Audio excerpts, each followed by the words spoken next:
Halo teman-teman, perkenalkan aku Wahyu Rahman dan hari ini kita kedatangan sosok yang inspiratif banget di dunia bisnis skincare.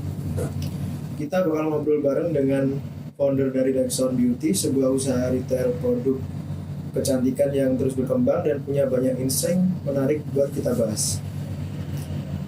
Baik, halo Mas, gimana kabarnya hari ini? Oke, baik, sehat-sehat aja, walaupun sedikit ngantuk sih. Terima kasih banyak nih udah nyempetin waktunya buat ngobrol bareng kami. Sebelum kita masuk ke pembahasan yang lebih dalam nih Mas, boleh dong kenalan sedikit dari Mas tentang peran dan keseharian di Rexon Beauty ini? Oke, perkenalkan saya Anugrah Sriwaksono, biasa dipanggil Aan. Di sini saya selaku owner sekaligus direktur utama ataupun CEO di PT Rexon Anugrah Utama yang memiliki brand itu Rexon Beauty, sebuah toko kosmetik itulah. Peran saya ya menghandle seluruh bagian divisi. Kan di sini ada supervisor yang masing-masing, ya aku mengawasin supervisor dan ya malah mengawasi pelaksanaan ini gimana perusahaan berjalan. Terima kasih Mas. Nah, kita tuh udah penasaran banget nih ceritanya. Gimana sih ceritanya Rexon Beauty bisa sampai titik sekarang? Oke, awal mulanya itu waktu saya di zaman ini sih, akhir-akhir kuliah udah ini luang waktunya, terus nyari kegiatan. Waktu itu zaman COVID juga sih. COVID semua tidak bisa ngapa-ngapain, nggak bisa keluar ya. Ada info peluang ini sih, brand skincare baru yang baru muncul di Jogja. Namanya dulu tuh masih ada La Coco, Luke, Avoskin. Kan asal Jogja. Terus kan ada keluarga yang punya info untuk menjual gitu. Yeah. Nah, lalu karena untuk isi kegiatan ini mencoba dari keluarga itu mencoba beli-beli produknya dulu dari dikit-dikit, terus buat online shopnya, Shopee. Jadi jualan itu produk La Coco, Luke, Avoskin. Saat itu emang waktu itu brandnya memang lagi gencarnya promosi sih. Dan dia sempat viral, rame, banyak yang nyari. Akhirnya penjual kayak aku atau reseller ya kecipratan ininya juga, viralnya, terus jadi habis-habisan stoknya gitu. Yeah. Oke, lalu sedikit nih ke bagian produk ya Mas. Karena ini pasti juga banyak ditanyain sama calon pembeli. Dari semua produk skincare yang dijual Rexon Beauty, produk apa yang jadi andalan alias best seller? Dan menurut Mas, kenapa produk itu bisa banyak banget dicari orang? Sekarang yang lagi rame malah karena kondisi Indonesia yang mungkin udah agak ya kayak gini ya, pokoknya mungkin orang-orang lagi nahan budget untuk belanja kosmetik atau skincare. Sekarang yang laku malah produk yang ini, yang termasuk murah atau menengah ke bawah, yang kisaran 50.000 ke bawah malah. Untuk brandnya kurang lebih yang brand ada Hanasui, Flora, Viva, yang kayak gitu sih, brand yang masih terjangkau. Ya, mungkin karena kondisi negara atau ekonomi yang mungkin lagi sulit, jadinya orangnya beralih ke produk yang terjangkau. Kalau ngomongin soal bisnis Mas, pasti nggak jauh dari yang namanya strategi pemasaran ya Mas. Sepanjang perjalanan Rexon Beauty, strategi marketing apa yang menurut Mas paling berdampak buat meningkatin penjualan? Oke, kalau untuk strategi kita sih berubah-ubah terus, ngikutin perkembangan atau ngikutin kompetitor atau kondisi inilah digital. Menurutnya paling berdampak ini sih, endorse KOL atau influencer yang menengah ke atas. Beberapa kali endorse yang menengah, influencer yang lumayan terkenal, ya ujung-ujungnya nanti tokonya jadi ramai untuk suatu event gitu. Itu sih menurutku endorse, sama satunya mungkin ini sih, paid ads. Misal membayar iklan di Shopee, terus nanti kan terkonversi jadi penjualan, kan bisa di tracking itu. Jadi kayak ngeluarin budget berapa untuk iklan, nanti omsetnya dapatnya berapa, gitu sih. Dari pandangan Mas nih Mas, apa sih hal yang bikin Rexon Beauty beda banget dibanding reseller lain? Kalau di kami maunya harganya, kami buatnya harganya itu yang terjangkau, yang bersaing, nggak terlalu mahal. Jadi kami membandingkan dengan para toko lain, jadi kami memang buat harga yang bersaing, malah bisa lebih murah. Dari segi harga seperti itu. Terus kalau di online ada banyak promosi seperti voucher, atau flash sale gitu. Dan di online kami juga lumayan lengkap untuk dari segi e-commerce atau marketplace. Kan mungkin kalau toko lain cuma e-commerce gede aja kayak Shopee atau TikTok. Kalau kami kurang lebih ada 5 di Shopee, Tokopedia, TikTok, Lazada, Blibli kami gunain semua dan ada penjualan semua.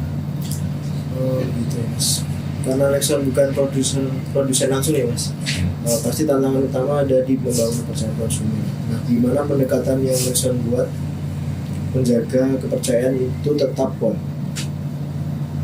Kalau untuk menjaga kepercayaan konsumen ya kita untuk menjaga konsumen tetap loyal, kita ada sistem member. Member itu kayak memberikan poin jika customer belanja di sini.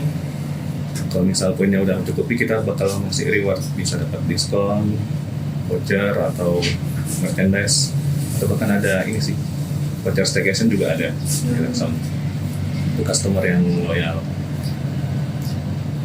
Kalau kita lihat sekarang ya mas, kompetitor makin banyak nih, dari sana dropshipper sama toko skincare online maupun offline setiap hari bermunculan ya mas. Di tengah persaingan kayak gitu, gimana sih Lexon Beauty memposisikan diri biar tetap menonjol dan jadi pilihan utama konsumen itu? Oke, emang bisa dilihat sekarang yang semakin menjamurnya kosmetik di Jogja ya kan. Jogja apalagi ya, udah di mana-mana. Ada yang udah gede-gede, ada yang udah pemain lama juga. Sekarang strategi Lexon kita lagi ngusahain rebranding konsep. Yang dulunya kita konsepnya jualan produk lokal aja, ternyata udah nggak kuat karena kalau lokal doang kan cuma terbatas. Jadinya kita masukin semua produk dari luar, mau lokal, yang penting dijual aja. Dan mau rebranding dengan konsep baru sih. Nanti kedepannya bakal ada konsep Travel Beauty. Jadi niatnya ngumpulin brand-brand dari yang jadul, yang masih aktif, brand yang sekarang, dan brand-brand yang tren gitu sih. Mungkin memposisikan diri untuk melengkapi dari segi brand itu tadi. Karena mungkin kalau toko-toko lain mungkin konsepnya ada yang kekinian, yang anak muda. Tapi ya yang aku lihat di Lexon ini malah ibu-ibu malah banyak yang belanja. Karena mungkin kalau belanja di yang toko lain anak muda mungkin kurang cocok. Dan mungkin produknya nggak ada yang untuk produknya ibu-ibu gitu. Makanya kami ngelengkapin juga produk untuk yang kayak Viva, produk jadul itu. Viva dan lain-lain yang dicari ibu-ibu gitu. Jadi kita mau nyasar dari yang muda sampai yang tua gitu ya.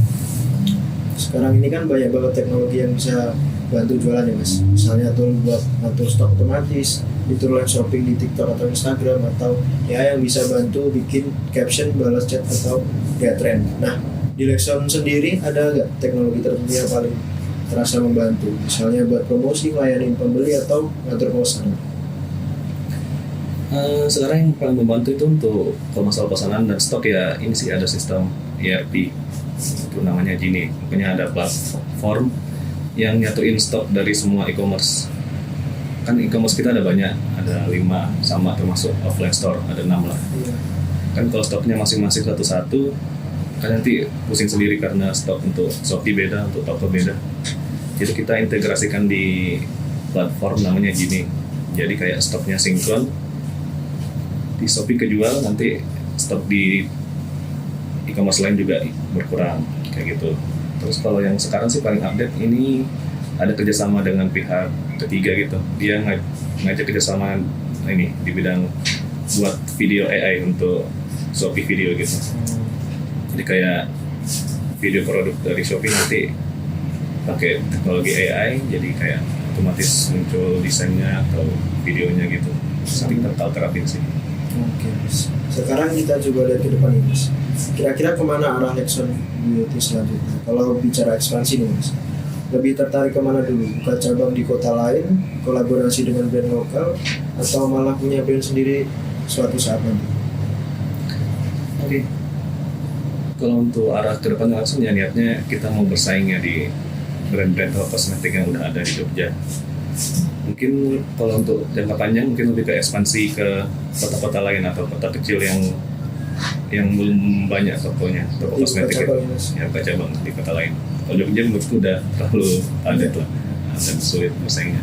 Jadi mungkin ya mau coba kota lain yang masih belum ada, kan bisa jadi kayak top top tier-nya kalau misal di kota lain gitu ya. Terus mungkin selanjutnya ya kolaborasi juga, kita mesti kurangnya di kolaborasi dengan brand-brand lain kayak fashion atau brand lain yang bisa saling berkolaborasi gitu sih.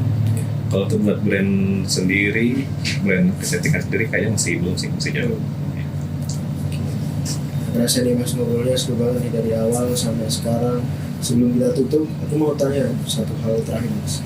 Apa pesan atau mindset yang ingin Mas bagikan buat anak muda atau yang pengen memulai bisnis skincare atau apapun itu, khususnya di bidang retail produk, tapi masih ragu buat memulai?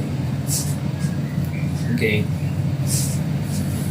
Kalau konsep bisnis emang dari awal itu memang harus berani rugi malah bisa dibilang. Karena kan kita bisa ngeluarin modal dan bisa nggak balik. Jadi harus siap-siap kalau misalnya mau bisnis kita harus siap rugi dulu. Jangan siap untung, harus siap rugi dulu.